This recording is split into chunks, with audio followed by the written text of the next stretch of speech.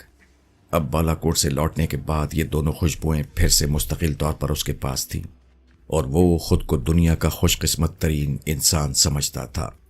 وہ جب باپ کے شانے سے شانہ ملا کر کھڑا ہوا تو باپ کا بوجھ بھی ہلکا ہو گیا، اس کی زمینیں زیادہ فصل دینے لگیں، ان کے مویشیوں کی تعداد بڑھنے لگی۔ صنابر اب 22 سال کی عمر کو پہنچ رہا تھا۔ ان علاقوں میں لڑکوں کی شادی کے لیے یہ عمر بالکل ٹھیک سمجھی جاتی ہے۔ تاجور اس سے 2.5-3 سال چھوٹی تھی، تاہم وہ بھی بھرپور جوان تھی۔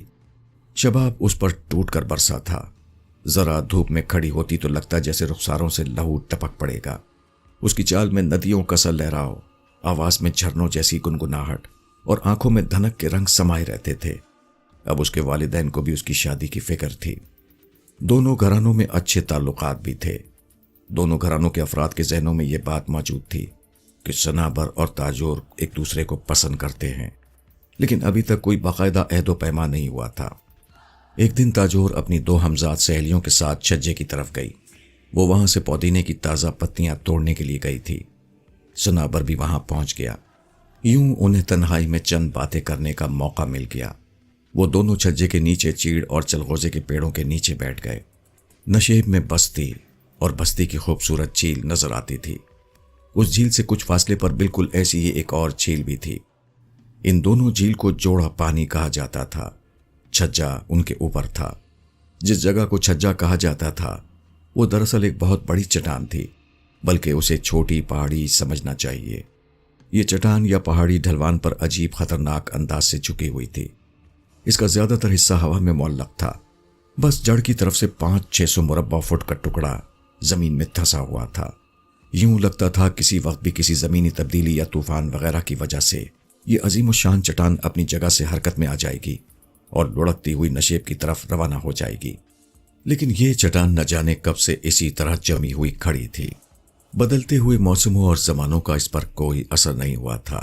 اس دن چھجے سے کچھ فاصلے پر بیٹھ کر صنابر اور تاجور نے وہی باتیں کی جو نوجوان جوڑے ایسے موقع پر کیا کرتے تھے۔ تاجور نے کہا، صنابر مجھے بڑا ڈر لگتا ہے، اگر بابا نے کسی وجہ سے انکار کر دیا تو کیا ہوگا؟ کوئی وجہ ہوگی تو انکار کریں گے نا۔ مجھ جیسا شاندار داماد انہیں پورے علاقے میں ڈھونڈنے سے نہ ملے گا۔ صنابر نے اپنے براؤن ریشمی بالوں کو پیشانی پر جماتے ہوئے کہا، اتنا اترانے کی ضرورت نہیں ہے ملک زادہ صاحب، برا وقت آتے دیر نہیں لگتی۔ اس نے نظریں جھکا کر ہلکے پھلکے انداز میں کہا، اگر خدا نہ خواستہ کوئی ایسا برا وقت آ گیا تو کیا کرو گی؟ صنابر کا انداز لطف لینے والا تھا۔ سب کچھ چھوڑ چھاڑ کر چلی جاؤں گی، ہمیشہ کے لیے دور کہیں کسی اللہ والے کے مزار کی خادمہ بن کر زندگی گزار دوں گی۔ لیکن میں کیا کروں گا؟ تمہیں تو پتا ہے میں اپنی بستی کو بھی نہیں چھوڑ سکتا۔ صنابر نے سوال اٹھایا، پھر کچھ دیر بعد خود ہی جواب دیتے ہوئے بولا، میں ایسا کروں گا کہ کسی مزار پر جانے کے بجائے خود اپنا مزار بنوا لوں گا، پہاڑ سے کود کر جان دے دوں گا اور وصیت کر جاؤں گا کہ میری قبر قبرستان میں جھیل کے کنارے دائیں طرف بنائی جائے۔ تمہارا کام بھی بن جائے گا، کسی اور کے مزار کی خادمہ بننے کے بجائے تم میری ہی قبر کی متولن بن جانا۔ اور اگر صنابر کی بات منہ میں ہی رہ گئی تھی کیونکہ تاجور اس پر چھپٹ پڑی تھی۔ اس نے صنابر کو سر کے بالوں سے پکڑ لیا اور اسے جھنجھوڑنے لگی، صنابر میں تمہارا گلا دبا دوں گی، کیوں شام کے وقت ایسی بدفعلیں منہ سے نکالتے ہو؟ وہ پشت کے بل گر گیا۔ وہ اس سے دھنگا مشتی کرنے لگی۔ اسی دوران میں نشیب سے تاجور کی خالہ زاد لالا کی آواز آئی، تاجور! اس آواز کا مطلب تھا کہ کوئی آ رہا ہے، اس لیے وہ سنبھل کر بیٹھ جائیں۔ وہ دونوں ایک دوسرے سے فاصلے پر چلے گئے۔ تاجور پودینے کی پتیاں چننے لگی۔ صنابر ایک پتھر کی اوٹ میں ہو گیا۔ بستی کا عمر رسیدہ چرواہا عبداللہ اپنی گایوں کو ہانکتا اور لڑکیوں سے ہنسی مذاق کی باتیں کرتا آگے نکل گیا۔ صنابر جس جگہ کھڑا تھا وہ چھجے کے بالکل نیچے تھی۔ یہاں سے دیو ہیکل چٹان کا وہ حصہ صاف نظر آتا تھا جو زمین میں دھسا ہوا تھا۔ اکثر اوقات بستی والوں کی نگاہ چٹان کے اس حصے پر پڑتی ہی رہتی تھی۔ پچھلے 2 برسوں کی موسلادھار بارشوں کے بعد